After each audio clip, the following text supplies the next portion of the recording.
नमस्कार। आज हम बात करने वाले हैं विंटर्स में होने वाली एक बड़ी बीमारी की। सर्दी ज़ुकाम की बात नहीं कर रहे, हम बात कर रहे हैं यहाँ उच्च रक्तचाप, हाइपरटेंशन की, जो कि एक बहुत कॉमन प्रॉब्लम है। विंटर्स में अक्सर ये हम देखते हैं कि नॉर्मली भी लोगों के 20 से 30 मिलीग्राम जो होता है ब्लड प्रेशर बढ़ा रहता ही है, और जो ऑलरेडी ब्लड प्रेशर के पेशेंट हैं उनको विशेष सावधानियाँ रखनी चाहिए। तो देखते हैं ये 3 कारण जो कि आपका ब्लड प्रेशर बढ़ाने में मेन भूमिकाएं अदा करता है। पहला कारण है कि जो ठंडियाँ हैं, तो ठंड में क्या होता है, आपके शरीर की जो ब्लड वेसल्स होती हैं, जो धमनियाँ होती हैं, वो थोड़ी सिकुड़ जाती हैं। तो उनकी सिकुड़न की वजह से क्या होता है, रेजिस्टेंस डेवलप होता है और हार्ट में प्रेशर ज़्यादा पड़ता है, जिसकी वजह से हार्ट को ज़्यादा वर्क करना पड़ता है और हमारे बीपी बढ़ने के चांसेस ज़्यादा होते हैं।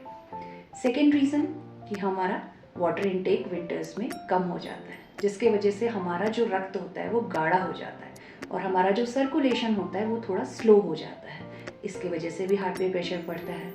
तीसरा कारण होता है कि आजकल जो दिन होते हैं वो थोड़े छोटे होते हैं, तो इसकी वजह से हमारा घूमना फिरना थोड़ा कम हो जाता है, जिसकी वजह से क्या होता है कि हमारी जो लाइफस्टाइल होती है वो थोड़ी सेडेंट्री हो जाती है।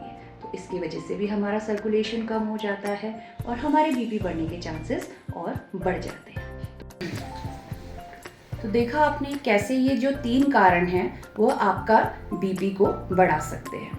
तो इनसे बचाव के लिए हमें क्या करना चाहिए, हमें एक तो हाइड्रेटेड रहना चाहिए, हमें गर्म पानी पीना चाहिए, गर्म सूप वगैरह का हम सेवन कर सकते हैं, और हम इसमें तिल का सेवन कर सकते हैं, हम लहसुन का सेवन कर सकते हैं, और चाय की जगह हम अर्जुन छाल को ले सकते हैं, काली मिर्च का सेवन कर सकते हैं। तो इन सब का सेवन करने से क्या होता है, ब्लड प्रेशर में हमारा मेंटेन रहता है, जो हमारा रक्त का गाढ़ापन नहीं होता है, सर्कुलेशन बना रहता है। और नमक का हम थोड़ा सा आपको परहेज़ करना चाहिए, जो कॉमन सॉल्ट है उसका आप कम से कम प्रयोग करें, क्योंकि कॉमन सॉल्ट जो होता है वो बीपी, उसमें जो सोडियम होता है वो बीपी बढ़ाने में कारगर होता है। तो फिर हमें क्या करना चाहिए कि सेंधा नमक का इस्तेमाल कर सकते हैं या फिर काला नमक का इस्तेमाल कर सकते हैं, जिससे कि पोटेशियम और मैग्नीशियम जो है ब्लड में बना रहे और हमारा जो बीपी है वो मेंटेन रहे। तो आई होप कि आप सब इन टिप्स को फॉलो करेंगे और विंटर्स में बढ़ने वाले इस ब्लड प्रेशर को आप कंट्रोल करेंगे मेरे इन टिप्स के द्वारा। Thank you.